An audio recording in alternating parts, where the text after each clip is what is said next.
अध्याय 4 मूढ़ और ज्ञानी के मार्ग। इस प्रकार कृष्ण अपने यथार्थ स्वरूप का वर्णन कर रहे हैं, किंतु हम फिर भी उनकी ओर आकृष्ट नहीं होते। ऐसा क्यों? इसका कारण श्री कृष्ण स्वयं बताते हैं। दैवी हेषा गुणमयी मम माया दुरत्यया मामेव ये प्रपद्यन्ते मायामेता तरन्ति ते। भौतिक प्रकृति के 3 गुणों से बनी मेरी इस दैवी शक्ति को पार कर पाना कठिन है, किंतु जो मेरे शरणागत हो जाते हैं वे सरलता से उसे पार कर जाते हैं। भगी 7.14। यह भौतिक जगत प्रकृति के 3 गुणों से आच्छादित है। प्रत्येक प्राणी इन गुणों से प्रभावित है। जब वे प्रधानतया सतोगुण के अधीन होते हैं तो वे ब्राह्मण कहलाते हैं। यदि वे रजोगुण प्रधान होते हैं तो क्षत्रिय कहलाते हैं। यदि वे रजोगुण और तमोगुण के अधीन होते हैं तो वैश्य कहलाते हैं। और यदि वे केवल तमोगुण प्रधान होते हैं तो वे शूद्र कहलाते हैं। यह केवल जन्म और सामाजिक स्थिति के अनुसार कृत्रिम रूप से थोपा गया पद नहीं है, अपितु उस गुण के कारण है जिसके अधीन होकर प्राणी कर्म करता है। चातुर्वर्ण्य मया सृष्टं गुणकर्म विभागशः तस्य कर्तारमपि मां विद्य कर्तारमव्ययम्। भौतिक प्रकृति के 3 गुणों और कर्तव्य कर्मों के विभाजन के अनुसार मैंने मानव समाज के 4 वर्णों की रचना की है। यद्यपि इस प्रणाली का निर्माता मैं ही हूँ, फिर भी मुझ अविनाशी को तुम इस वर्ण विभाग का अकर्ता ही समझो। भगी 4.13।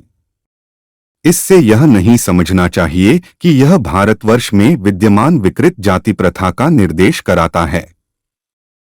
श्री कृष्ण ने स्पष्ट रूप से कहा है, गुणकर्म विभागशः मनुष्य जाति का वर्गीकरण उन गुणों के अनुसार किया गया है जिनके अधीन वे कर्म करते हैं, और यह सिद्धांत सारे ब्रह्मांड के मनुष्यों पर चरितार्थ होता है। जब श्री कृष्ण कुछ कहते हैं तो हमें समझ लेना चाहिए कि वे जो कुछ कहते हैं वह सीमित स्थान के लिए नहीं होता, अपितु विश्वव्यापी सत्य होता है। वे स्वयं को सब जीवों का पिता कहते हैं। पशु, पक्षी, जलचर, वृक्ष, पौधे, कीड़े, कीट, पतंग सभी उनकी संतति कहे जाते हैं। श्री कृष्ण घोषणा करते हैं कि समस्त ब्रह्मांड भौतिक प्रकृति के 3 गुणों की अंतःक्रिया से मोहित है और हम भी उसी माया के वश में हैं। अतः हम यह नहीं समझ पाते कि भगवान क्या हैं, इस माया का स्वरूप क्या है और इसे कैसे पार किया जा सकता है। यह भी भगवद गीता में स्पष्ट कर दिया गया है। दैवी हेषा गुणमयी मम माया दुरत्यया मामेव ये प्रपद्यन्ते मायामेता तरन्ति ते।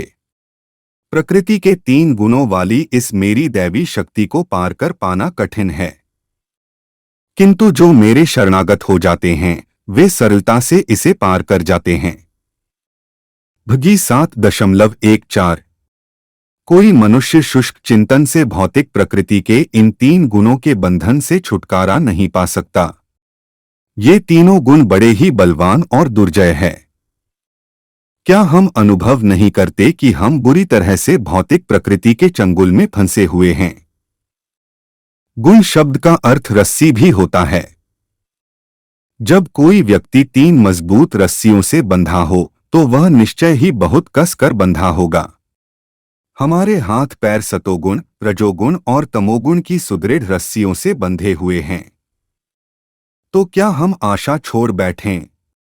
नहीं, क्योंकि यहाँ श्री कृष्ण हमें आश्वासन देते हैं कि जो कोई उनकी शरण में आ जाता है वह तुरंत ही मुक्त हो जाता है। जब कोई व्यक्ति किसी तरह भी कृष्ण भावना भावित हो जाता है तो वह मुक्त हो जाता है।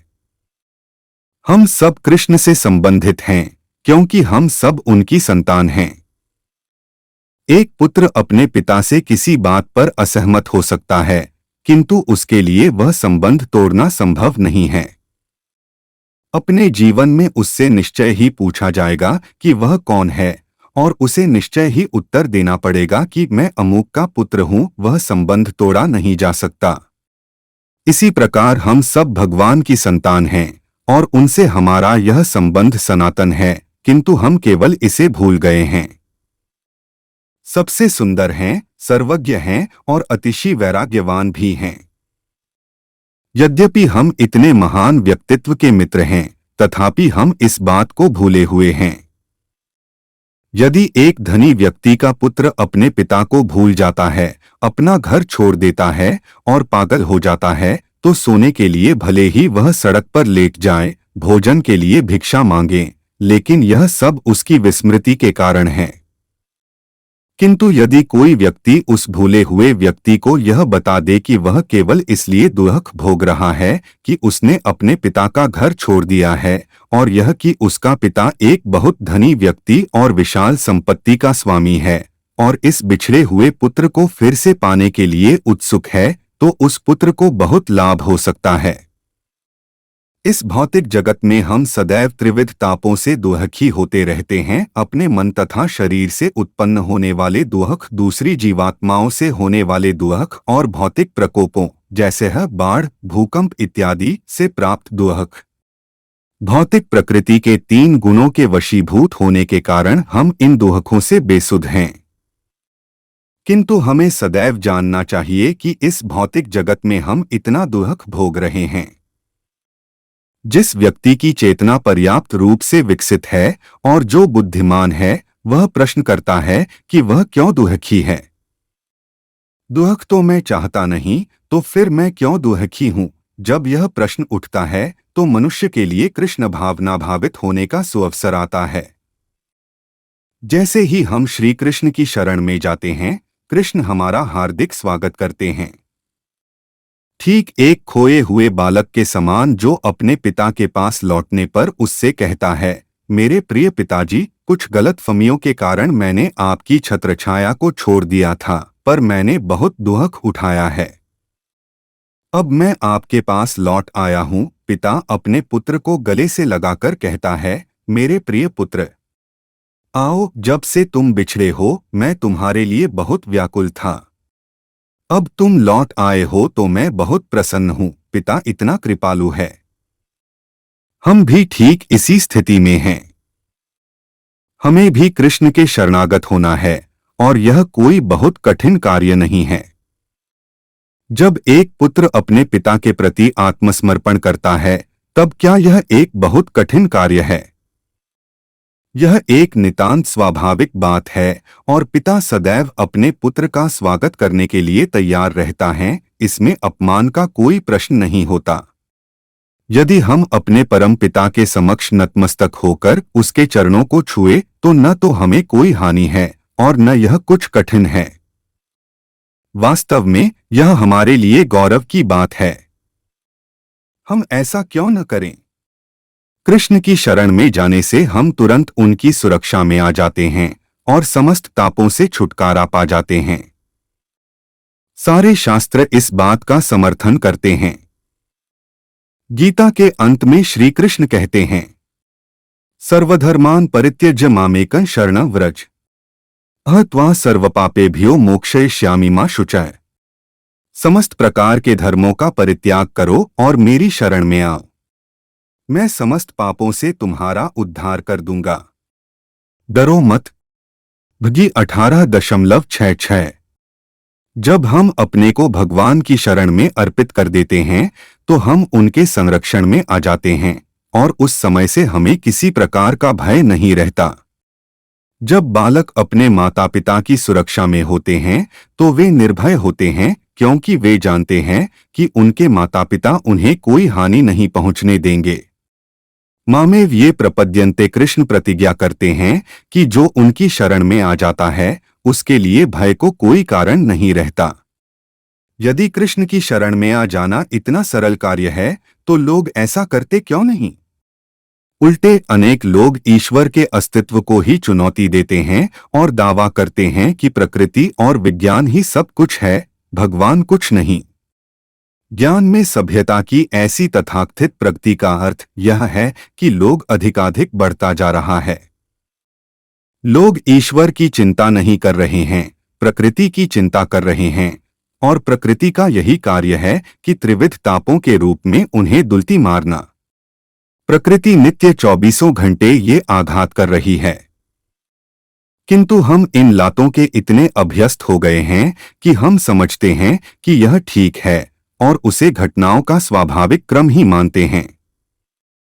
हम अपनी शिक्षा पर बहुत गर्व करते हैं, किंतु हम भौतिक प्रकृति से कहते हैं, मुझ पर लातें जमाने के लिए मैं तुम्हारा बहुत कृतज्ञ हूँ। कृपया इसे जारी रखो। इस प्रकार भ्रांत होकर हम सोचते हैं कि हमने इस भौतिक प्रकृति को भी जीत लिया है। किंतु ऐसा क्यों है? प्रकृति अब भी हम पर जन्म, मृत्यु, जरा और व्याधि के आघात कर रही है। क्या किसी ने इन समस्याओं को सुलझाया है? तो बताइए, हमने ज्ञान और सभ्यता में क्या प्रगति की है? हम भौतिक प्रकृति के कठोर नियमों के अधीन हैं, किंतु अब भी हम सोचते हैं कि हमने इसे जीत लिया है। यही माया कहलाती है। इस शरीर के पिता के शरणागत होने में कुछ कठिनाइयां हो भी सकती हैं, क्योंकि उनका ज्ञान और शक्ति सीमित हैं, किंतु कृष्ण साधारण पिता के समान नहीं हैं। कृष्ण अनंत हैं और वे षड ऐश्वर्य से संपन्न हैं। उनमें पूर्ण ज्ञान, पूर्ण शक्ति, पूर्ण ऐश्वर्य, पूर्ण सौंदर्य, पूर्ण यश और पूर्ण वैराग्य हैं। क्या हमें ऐसे महान पिता की शरण में जाने और उनके ऐश्वर्य का आनंद लेने पर स्वयं को भाग्यशाली नहीं समझना चाहिए?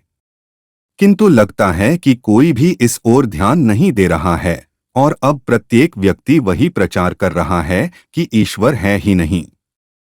लोग ईश्वर की खोज क्यों नहीं करते? इसका उत्तर गीता के इस श्लोक में दिया गया है। नमा दुष्कृतिनो मूढ़ाः प्रपद्यन्ते नराधमाः मायापहृतज्ञाना आसुरं भावमाश्रिता है। जो निपट मूर्ख हैं, जो मनुष्यों में अधम हैं, जिनका ज्ञान माया द्वारा हर लिया गया है तथा जो असुरों की नास्तिक प्रकृति को धारण दिए हुए हैं, ऐसे दुष्ट मेरी शरण ग्रहण नहीं करते। भगी 7.15। इस प्रकार मूढ़ लोगों का श्रेणी विभाजन किया गया है। दुष्कृति व्यक्ति सदैव शास्त्राज्ञा के विपरीत आचरण करता है। वर्तमान सभ्यता का एकमात्र कार्य बस शास्त्र नियमों को भंग करना है। परिभाषा के अनुसार सुकृति वह है जो शास्त्र नियमों को भंग नहीं करता। दुष्कृति दुष्ट कार्य करने वाला और सुकृति गुणवान मनुष्य में अंतर करने के लिए कुछ मापदंड देना चाहिए। प्रत्येक सभ्य देश का अपना कुछ शास्त्र होता है। यह शास्त्र चाहे ईसाई हो, हिंदू हो, मुस्लिम हो या बौद्ध, इससे कोई अंतर नहीं पड़ता। विशेष बात यह है कि सभी धर्मों में शास्त्र की पुस्तक विद्यमान है।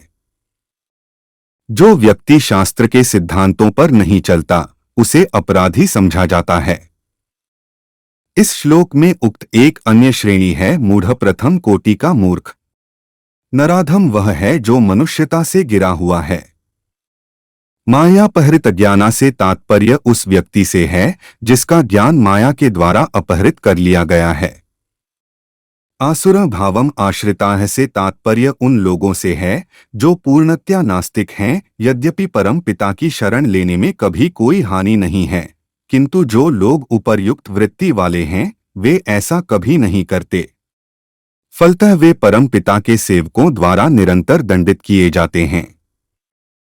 उन्हें थप्पड़ चाटे लगाने पड़ते हैं, बेंत लगाने पड़ते हैं, लातें जमानी पड़ती हैं और उन्हें बहुत दुहक उठाना पड़ता है। जैसे एक पिता को अपने उदंड बालक को दंड देना पड़ता है, वैसे ही भौतिक प्रकृति कुछ दंड का विधान करना पड़ता है। साथ ही प्रकृति अन्न और अन्य आवश्यक पदार्थ देकर हमारा पालन पोषण भी कर रही है। ये दोनों प्रक्रियाएं साथ साथ चल रही हैं, क्योंकि हम सबसे अधिक धनवान पिता के पुत्र हैं और यद्यपि हम कृष्ण की शरण नहीं लेते तब भी वे हम पर कृपा करते हैं। परम पिता द्वारा इतनी उत्तम रीति से परिपालित होने पर भी एक दुष्कृति नियम विरुद्ध कर्म करता रहता है। वह व्यक्ति मूढ़ ही है जो दंडित होने पर तुला हुआ है और वह नराधम ही है जो इस मनुष्य देह और जीवन को कृष्ण को समझने में प्रयुक्त नहीं करता। यदि कोई मानव अपने इस जीवन का उपयोग अपने वास्तविक पिता के साथ संबंध को पुनः जागृत करने में नहीं करता तो उसे मनुष्यता से गिरा हुआ ही समझना चाहिए।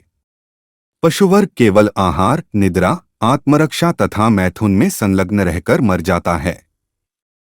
वे उच्चतर चेतना से लाभ नहीं लेते, क्योंकि यह निम्न प्रकार की जीव योनियों में संभव नहीं है।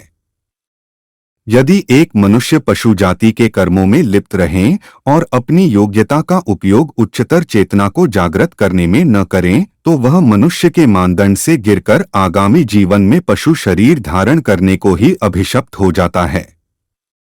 श्री कृष्ण की कृपा से हमें एक अत्यंत विकसित शरीर और बुद्धि प्राप्त हुई है, किंतु यदि हम उनका उपयोग ही न करें तो वे हमें उन्हें दोबारा क्यों देंगे? हमें समझ लेना चाहिए कि यह मनुष्य शरीर कई लाख वर्षों के विकास क्रम की देन है और यह अपने आप में जन्म मृत्यु के चक्र से, जिसमें 80 लाख से अधिक योनियां हैं, छूटने का एक सुखद अवसर है। यह अवसर श्री कृष्ण की कृपा से दिया गया है और यदि हम इस अवसर को न लें तो क्या हम अधम नहीं हैं?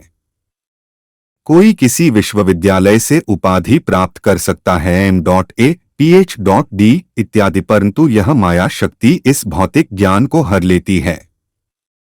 जो वास्तव में बुद्धिमान है वह अपनी बुद्धि को यह जानने में लगाएगा कि वह कौन है, भगवान कौन है, भौतिक प्रकृति क्या है, वह भौतिक जगत में क्यों कष्ट भोग रहा है और इस कष्ट का उपाय क्या है। हम अपनी बुद्धि से कार, रेडियो या टेलीविजन बनाने में काम ले सकते हैं जिससे हमारी इंद्रिय तृप्ति हो, परंतु हमें समझना चाहिए कि यह ज्ञान नहीं है, बल्कि यह चुराई हुई बुद्धि है। मनुष्य को बुद्धि जीवन की समस्याओं को समझने के लिए दी गई थी, परंतु उसका दुरुपयोग हो रहा है। लोग यह सोच रहे हैं कि उन्होंने कार बजाना व चलाना सीख लिया है, इसलिए उन्होंने ज्ञान प्राप्त कर लिया है, परंतु जब कार नहीं बनी थी तब भी लोग एक स्थान से दूसरे स्थान पर आते जाते थे। सिर्फ उस सुविधा को और अच्छा कर दिया गया है, परंतु उस सुविधा के साथ अतिरिक्त समस्याएं भी आ गई है, जैसे कि हवा प्रदूषण तथा रास्तों का खचाखच भरे होना। यह माया है, हम कुछ सुविधाएं बना रहे हैं, लेकिन यह सुविधाएं खुद बाद में अनेक समस्याएं पैदा करती हैं। हमारी शक्ति को इतनी सारी सुविधाओं और आधुनिक सुख साधन को पाने में लगाने के बजाय हमें अपनी बुद्धि को यह समझने में लगाना चाहिए कि हम कौन और क्या हैं। हम कष्ट भोगना नहीं चाहते, परंतु हमें समझना चाहिए कि हम कौन और क्या हैं। हम कष्ट भोगना नहीं चाहते, परंतु हमें समझना चाहिए कि ये कष्ट हमारे ऊपर क्यों थोपे जा रहे हैं। इस तथाकथित ज्ञान से हम सिर्फ परमाणु बम बनाने में सफल हुए हैं। इससे केवल हिंसा की क्रिया ही तीव्र हुई है। हम बड़े अभिमान के साथ सोचते हैं कि यह ज्ञान की प्रगति है, किंतु यदि हम ऐसा आविष्कार कर सकें जिससे मृत्यु को रोका जा सके, तो समझना चाहिए कि हम वास्तव में ज्ञान में आगे बढ़े हैं। मृत्यु तो भौतिक प्रकृति में पहले से ही उपस्थित है, किंतु हम तो एक ही धमाके में सबका संहार करके मृत्यु को बढ़ावा देने को उत्सुक हैं। यही माया अपहृत ज्ञाना अर्थात माया के द्वारा अपहृत ज्ञान कहलाता है। असुर और पक्के अनीश्वरवादी लोग ईश्वर को वस्तुतः चुनौती देते हैं। यदि परम पिता परमेश्वर की कृपा न होती तो हम दिन का प्रकाश भी न देख सकते। फिर ईश्वर के अस्तित्व को चुनौती देने का औचित्य क्या है? वेदों में मानव समाज के दो वर्ग बताए गए हैं, देव और असुर। देव कौन हैं? परमेश्वर के भक्त देव कहलाते हैं क्योंकि वे स्वयं ईश्वर जैसे बन जाते हैं। इसके विपरीत जो लोग ईश्वर के अधिकार को चुनौती देते हैं वे असुर कहलाते हैं। मानव समाज में ये दो वर्ग सदा से पाए जाते हैं। जिस प्रकार 4 प्रकार के दुष्ट जन होते हैं जो कभी कृष्ण की शरण नहीं लेते, उसी प्रकार 4 प्रकार के भाग्यवान जन होते हैं जो उनकी पूजा करते हैं। उनको आगे के श्लोक में 4 श्रेणियों में विभाजित किया गया है। चतुर्विधा भजन्ते मां जनाः सुकृतिनोर्जुन। आर्तो जिज्ञासुरर्थार्थी ज्ञानी च भरतर्षभ। हे भरतश्रेष्ठ अर्जुन, 4 प्रकार के सुकृति जन मुझको भजते हैं। आर्त दुहखी, जिज्ञासु जानने की इच्छा वाला, अर्थार्थी संपत्ति का इच्छुक, और ज्ञानी जो परम के ज्ञान की खोज में है। यह भौतिक जगत दुखपूर्ण है और पुण्यात्मा एवं पापी दोनों पर ही उसका प्रभाव रहता है। शीतु की ठंडक का प्रभाव सब पर समान होता है। वह पुण्यात्मा या पापी और धनी या निर्धन में भेद नहीं करता, किंतु पुण्यात्मा और पापी में बस यही अंतर है कि पुण्यात्मा का ध्यान दुख की स्थिति में ईश्वर की ओर जाता है। जब कोई व्यक्ति दुखी होता है तो प्रायः वह गिरजाघर या मंदिर में जाता है और प्रार्थना करता है, हे प्रभु, मैं संकट में हूँ, कृपया मेरी सहायता कीजिए। यद्यपि वह किसी भौतिक आवश्यकता ईश्वर का स्मरण करता है, तथापि ऐसे व्यक्ति को पुण्यात्मा ही समझना चाहिए, क्योंकि दुख में ही सही परंतु उसने ईश्वर को याद तो किया। इसी प्रकार एक निर्धन व्यक्ति गिरजाघर या मंदिर में जाकर प्रार्थना करता है, मेरे प्रभु, कृपया मुझे कुछ धन दीजिए। दूसरी ओर जिज्ञासु व्यक्ति प्रायः बुद्धिमान होते हैं। वे चीजों को समझने के लिए हमेशा वैज्ञानिक शोध करते रहते हैं। वे पूछते हैं, ईश्वर क्या है, और फिर इसका उत्तर ढूंढने के लिए वैज्ञानिक अनुसंधान करते हैं। ऐसे जिज्ञासु भी पुण्यात्मा माने जाते हैं, क्योंकि उनका शोध उचित उद्देश्य की ओर उन्मुख है। जिसने अपनी स्वरूप स्थिति को तत्वतः समझ लिया है, वह ज्ञानी कहलाता है। ऐसा ज्ञानी चाहे निर्गुण निराकार ब्रह्मा की परिकल्पना करें, किंतु सर्वोच्च परम सत्य के शरणागत होने के कारण उसे भी पुण्यात्मा ही मानना चाहिए। इस प्रकार उपर्युक्त चारों प्रकार के व्यक्ति सुकृति अर्थात पुण्यात्मा ही है, क्योंकि ये सब ईश्वरवादी हैं। तेषां ज्ञानी नित्ययुक्त एक भक्तिर्विशिष्यते प्रिया ही ज्ञानिनोत्यर्थम स च मम प्रियः। इनमें से जो परम ज्ञानी है और शुद्ध भक्ति करता हुआ मुझसे जुड़ा रहता है, वह सर्वश्रेष्ठ है, क्योंकि उसे मैं बहुत प्रिय हूँ और वह मुझे बहुत प्रिय है। भगी 7.17।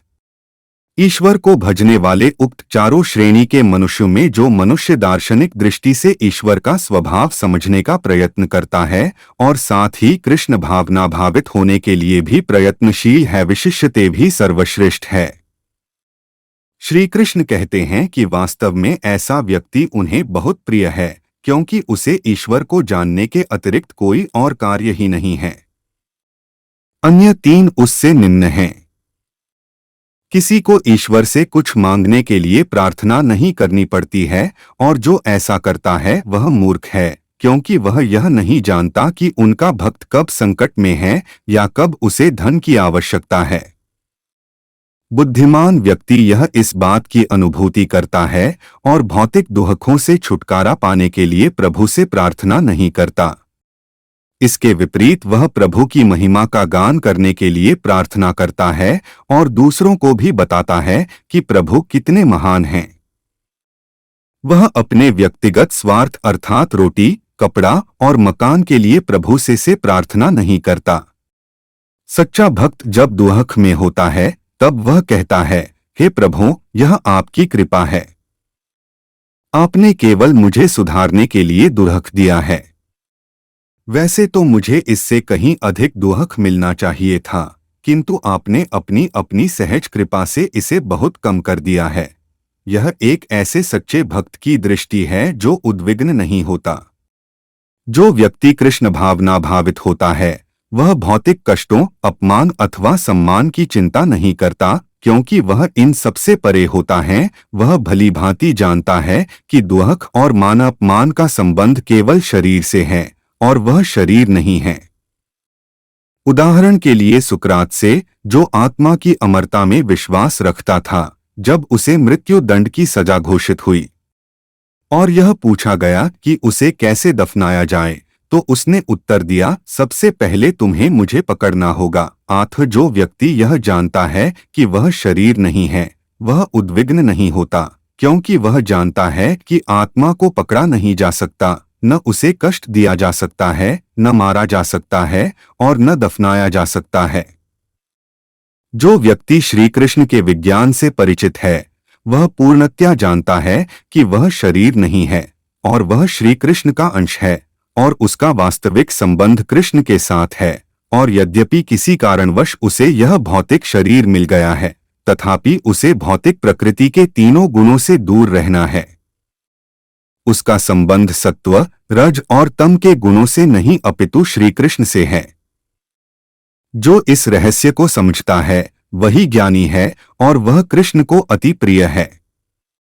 एक दुखी व्यक्ति को यदि संपन्नता प्राप्त हो जाए तो वह शायद ईश्वर को भूल जाएगा, किंतु एक ज्ञानी जो ईश्वर के स्वरूप को जानता है उन्हें कभी नहीं भूलेगा।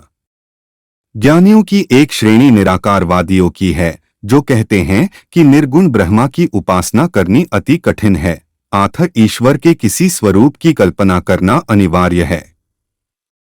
ये वास्तविक ज्ञानी नहीं हैं, वे मूर्ख हैं। कोई भी व्यक्ति ईश्वर के स्वरूप की कल्पना नहीं कर सकता है, क्योंकि ईश्वर अत्यंत महान है। कोई व्यक्ति किसी स्वयं की कल्पना तो कर सकता है, किंतु यह मनगढ़ंत होगा, यह वास्तविक स्वरूप नहीं होगा।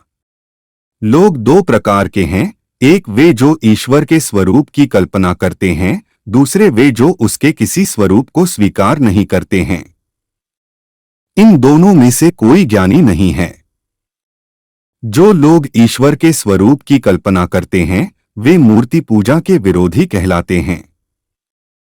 भारत में हिंदू मुस्लिम दंगों के दौरान कुछ मुस्लिम लोग हिंदू मंदिरों में जाकर भगवान की प्रतिमाएं और मूर्तियां तोड़ते थे। हिंदू लोग भी ऐसी ही प्रतिक्रिया व्यक्त करते थे। इस प्रकार दोनों सोचते थे, हमने हिंदू ईश्वर को मार डाला, हमने मुस्लिम ईश्वर को मार डाला आदि। इसी प्रकार जिस समय गांधी जी अपने सत्याग्रह आंदोलन का नेतृत्व कर रहे थे, तब बहुत से भारतीय सड़कों पर निकलकर पत्रपेटियों, लेटर बॉक्स को नष्ट कर देते थे और इस प्रकार समझते थे कि वे सरकार की डाक सेवा को नष्ट कर रहे हैं। इस प्रकार की मनोवृत्तियों वाले लोग ज्ञानी नहीं हैं। हिंदू मुसलमानों और ईसाइयों गैर ईसाइयों के बीच हुए सब धर्मयुद्ध अज्ञान से प्रेरित थे। जो व्यक्ति ज्ञानवान है वह जानता है कि ईश्वर तो एक ही है, वह हिंदू, मुस्लिम या ईसाई नहीं हो सकता। यह हमारी कल्पना है कि ईश्वर ऐसे हैं, वैसे हैं, यह सब कोरी कल्पना है। सच्चा ज्ञानी जानता है कि ईश्वर दिव्य हैं। जो यह जानता है कि ईश्वर भौतिक प्रकृति के तीनों गुणों से परे हैं, वही ईश्वर को तत्वतः जानता है। ईश्वर सदा हमारे पास, हमारे हृदय में उपस्थित हैं।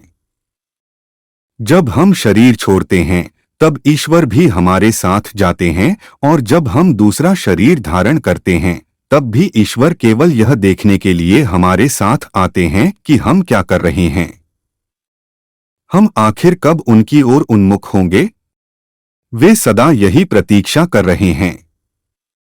जो ही हम ईश्वर की ओर उन्मुख होते हैं, वे कहते हैं, मेरे प्रिय पुत्र आओ, सच मम प्रिय, तुम सदा से मुझे प्रिय हो। मुझे प्रसन्नता है कि अब तुम मेरी ओर उन्मुख हो रहे हो। ज्ञानी पुरुष ईश्वर के विज्ञान को यथार्थ रूप से समझता है। जो व्यक्ति केवल इतना समझता है कि ईश्वर अच्छे हैं, वह प्राथमिक स्तर पर है, किंतु जो व्यक्ति वस्तुतः यह समझता है कि ईश्वर कितने महान और अच्छे हैं, वह और आगे बढ़ता है। वह ज्ञान श्रीमद्भागवत और भगवद गीता से प्राप्त हो सकता है। जो व्यक्ति सचमुच ईश्वर के विषय में जिज्ञासु हो, उसे ईश्वर के विज्ञान भगवद गीता का अध्ययन करना चाहिए। इदंतु ते गुह्यत्म प्रवक्ष्याम्यंसूवे ज्ञान विज्ञान सहितं यज्ञात्वा मोक्ष से शुभात्। हे अर्जुन, चूंकि तुम मुझसे कभी ईर्ष्या नहीं करते, इसलिए मैं तुम्हें यह परम गुह्य ज्ञान तथा अनुभूति बतलाऊंगा, जिसे जानकर तुम संसार के सारे क्लेशों से मुक्त हो जाओगे।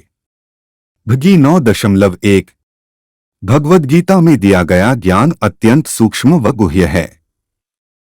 यह ज्ञान तात्विक ज्ञान और विज्ञान से भरा हुआ है, और यह रहस्यमय भी है। कोई इस ज्ञान को कैसे समझ सकता है? यह ज्ञान स्वयं रहस्यमय भी है। कोई इस ज्ञान को कैसे समझ सकता है? यह ज्ञान स्वयं भगवान द्वारा या फिर उनके अधिकृत प्रतिनिधि द्वारा दिया जाना चाहिए। इसलिए श्री कृष्ण कहते हैं कि जब कभी भी भगवान के इस विज्ञान को समझने में चूक होती है तो वे स्वयं अवतरित होते हैं। ज्ञान भावुकता से भी प्राप्त नहीं होता है। भक्ति भावुकता नहीं, एक विज्ञान है। श्री रूप गोस्वामी कहते हैं, वैदिक ज्ञान के संदर्भ के बिना आध्यात्मिकता का दिखावा समाज के लिए एक गड़बड़ है। भक्तिरसामृत का पान तर्क, विवेक तथा ज्ञान के साथ करना चाहिए और तब उसे दूसरों तक पहुंचना चाहिए। किसी को यह नहीं सोचना चाहिए कि कृष्ण भावनामृत केवल भावुकता है। नृत्य और गान सभी वैज्ञानिक हैं। यह विज्ञान भी है एवं इसमें प्रेम का आदान प्रदान भी है।